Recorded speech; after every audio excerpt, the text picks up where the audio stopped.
Moving forward, I would like to invite on the stage 360T to discuss to show us about the new trends in corporate risk hedging.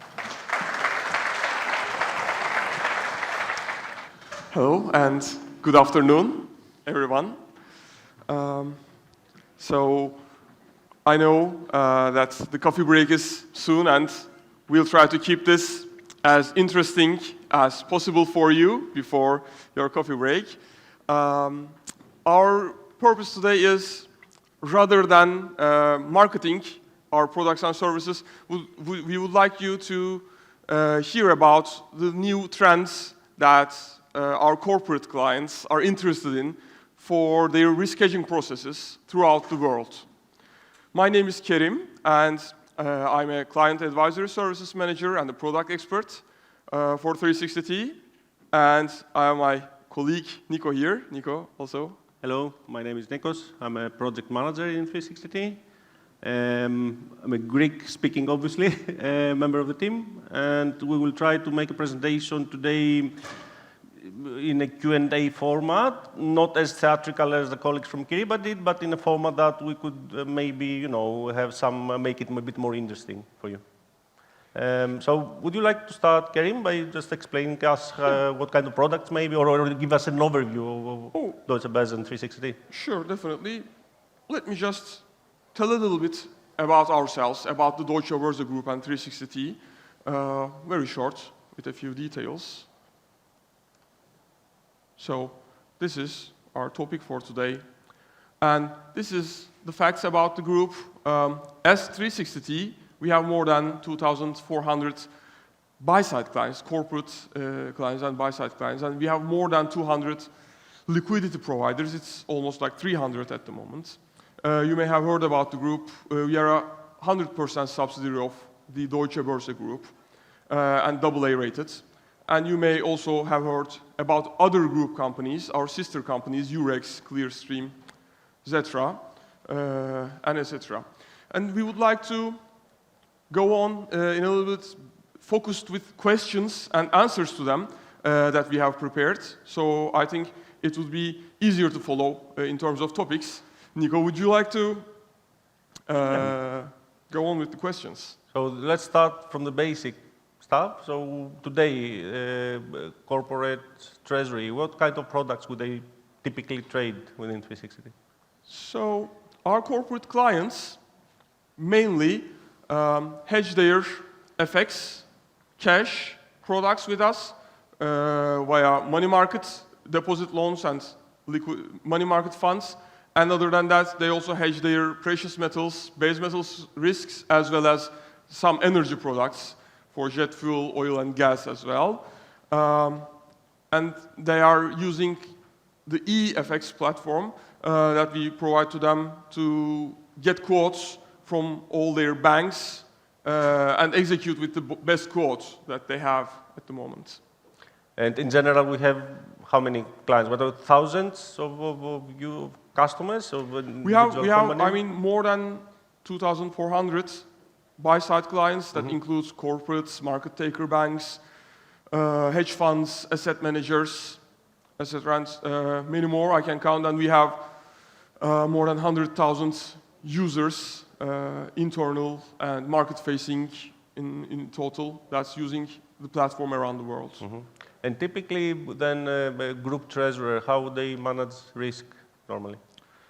So, regarding risk, Bank of International Settlements define risk, the FX risk, under many categories, but two of the main risks are principal risk and replacement cost risk. And they are both connected to the counterparty you have. And the best way to manage this risk is to set limits for your counterparties. As you probably already know, our corporate clients usually set limits for their banks, their internal subsidiaries, branches, for their clients, and for their own users as well. And they use different algorithms like net limits, gross limits, aggregate or daily settlement limits, which they usually use our platform and risk management module to set and manage these limits, as well as the limit utilization. Mhm. And earlier in the previous presentation, it was mentioned a scenario where there is a group treasury in Greece, and then you have different subsidiaries or different customers from the Balkan countries, from Romania, from Bulgaria, etc., trading with this group treasury. What can be done to decrease risk in that case, and how can we help to make this process more profitable for the group treasury? Well, the best way to do that, at the same time to increase efficiency and to manage the risks, is to automate. Our corporate clients leverage technology to manage their intra-group trading with their subsidiaries, with their clients, and to the banks. The central treasuries, in that case, sit in the middle of the system, where the subsidiaries, or their clients even, can enter a trade request to the system, and we install an auto dealer to them, and this auto dealer takes the request to the market, takes the quotes from the banks, and then, if wanted, also adds a margin, a markup, to book some profits for the central treasury, and gives the quotes, the prices, to the other side. Now, after the execution, two tickets are produced. One is internal, between the central treasury and the internal subsidiary, and the second between the central treasury and banks and the market. Of course, other subsidiaries can be integrated to this system as well, which directly trade with banks as well. It is possible to create a lot of hybrid scenarios with this.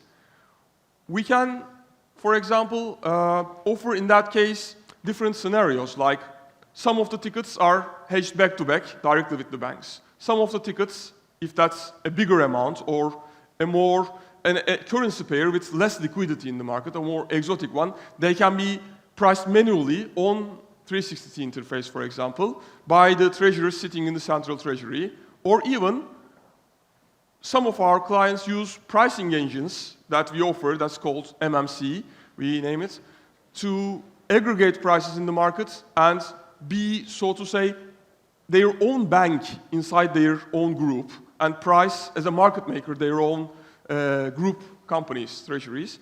And they can do all these via secure communication channel and integrate the risk management tools as well to make it as secure as possible.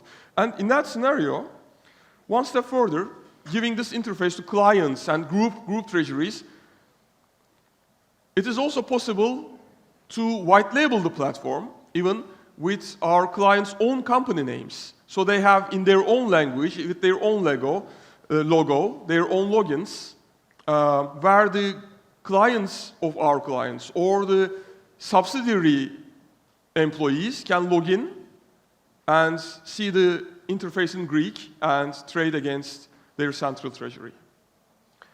This is very useful in case you would not like, as a group treasury, to disclose to your own customers or to your own subsidiaries that they're trading into 360T. They will see only your own logo, your own name in the local language. We have translations to most common languages, and we can configure this separately if you would like to make changes on that. So you spoke about automation before. So how can corporates automate the hedging processes? Well, automation, of course, as I said, is like a journey from going to the most manual workflows to full automation. So we have created a scala for this and given 3 points as examples that our clients use. One is the most manual workflow where the treasurers are clicking on a quote, giving in the notional amount, picking the currency pair and the value date and the product, sending the request to the banks. They receive the quotes, click and execute with the best quote. This is the most manual one. And in the middle, the intra-group trading system that I have just mentioned is the middle point for this automation system. But there is also a more automated way to do this, which actually has full automation possibility with no-touch execution workflow from the treasurer. This is, we name it an execution management system. So a sample workflow that our clients uses for example, with the execution management system, from their, let's say, ERP system, their sales team signs a contract with a client in a foreign currency. Or an invoice comes to their accounting team with a foreign currency payment. This creates a trade intention, an order that's automatically uploaded to 360T EMS in that case. On the EMS, the clients, depending on their structure, can group all the trades coming from different subsidiaries, for example, and even net them. So if they're in different directions, in buy and sell, they can even net them. And depending on the rules they set, the requests are sent to the banks automatically. It is executed, it is confirmed back, and the trade confirmation tickets are exported to their ERP system back for accounting and booking, and also to third-party systems for SWIFT confirmations, for settlement, etc. In this scenario, a treasurer is only monitoring the process with email notifications, for example, or on the GUI, if they want. And they see, okay, order uploaded, orders are grouped, orders are sent, executed, and everything's done. And that's just that. But what happens, of course, sometimes the markets go a little bit off, with off prices, volatility can increase. In those cases, there may be some unhealthy pricings on the market. In that cases, there are a lot of risk management possibilities to manage these risks, like minimum number of banks, for example. They ask for minimum 3 number of banks to quote before auto-execution. They can set tolerance ranges that are benchmarked to the market pricing, so 2 pips below or above the market price, otherwise don't auto-execute. And in the extraordinary cases, EMS also sends an email notification to the treasurer saying, okay, something's wrong with the market. The trade is not executed because the pricing is not the way you want it. So in that case, you may need to take a look and contact the banks maybe directly to see what's going on. This is all possible with the EMS. Of course, it can be partially modified with manual workflows depending on each client, as well with 4-ice checkers, for example. And speaking about automation, integration, of course, is a very important part of this. Automation cannot properly function, full automation at least, without integration. And actually this time I would like to ask Nico, who is the expert on the topic, how do our corporate clients integrate their own systems to 360T? Thank you. So we have various ways via which systems can, corporates can integrate within the 360 world. From uploading orders from the TMS system into 360T, from after execution, from receiving back the orders via what we call a trade reporter interface. We even have third-party interfaces with other trading platforms as well. We have hundreds, if not thousands, of integrations with all the main and also custom systems, not only on the corporate side, but also on the banking side as well. We support a lot of different protocols and ways of transferring the information back and forth. All the vendors, or 90% of the vendors that appear today in this room, we have a lot of integrations with them. We have a lot of common customers. We have integration in a big variety of ways. And therefore, the point that we would like to reach is that there are solutions depending on each treasurer's needs to go from fully manual to fully automated. And the way we see that to reduce risk, people would need to automate their processes, their workflows. And I would like to close with a final question to you, Kerim. Would you think that, because we get that also, this question from customers that are resistant, they say we don't want to automate our systems yet because we're afraid that we're losing our jobs tomorrow. Yeah, very good point, actually. A good theoretical question that is we all have in our minds. Does automation take our jobs? Also, as a former bank treasury employee myself, working in 2 different banks in the treasuries, and also in the development area as a coder for FX industry as well. Let me tell you first, why do treasurers choose automation? And finally, answer that question from my perspective and from my experience with 360T. Of course, they would like to hedge their risks. They would like to avoid the high risk for operational risks, data security, and everything.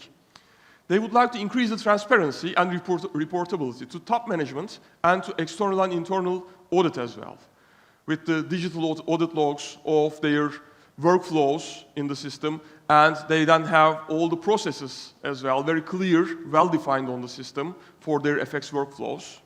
This increases the credibility for the top management from the Treasury to CFO, to the board, and also to the banks as well, showing that you are managing this process professionally.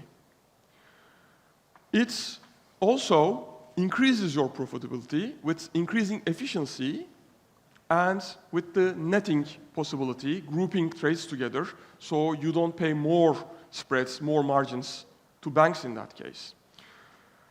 Coming to the question itself, one final topic, it actually creates opportunities for a more strategic focus for the Treasury employees, for all of us. I see traders, treasurers, becoming more strategic focused people for their hedging strategies, to manage their risks with different products, structured products, that bring high value instead of calling banks on the phone all day long. So this adds value to the Treasury personnel itself. They have much more time for the research, execution of strategies, and strategic products. So I believe the answer to this, if the automation will take our jobs, is no. It even adds more value to the jobs, adds more value to the job descriptions we have. We could talk all night basically about that, but unfortunately Totally. I'm afraid we ran out of time. Absolutely, yeah. One last thing from my side. This was a great presentation. Thank you very much, Kerim. Thank you, Salih. We are already working more than 10 years in Greece. So we have a couple of very good, long-standing multinational clients, and we have experience. I'm very happy to see that the Greek economy is picking up, and hopefully within a couple of months we will all reach a BBB investment grade, because that is very important. We at S360T, we really invest a lot of time to understand your workflows. These were only a couple of examples, but every company works different, and we are more than happy to discuss with you how we can replicate your workflow into a more efficient way. Thank you very much. Thank you. Thank you.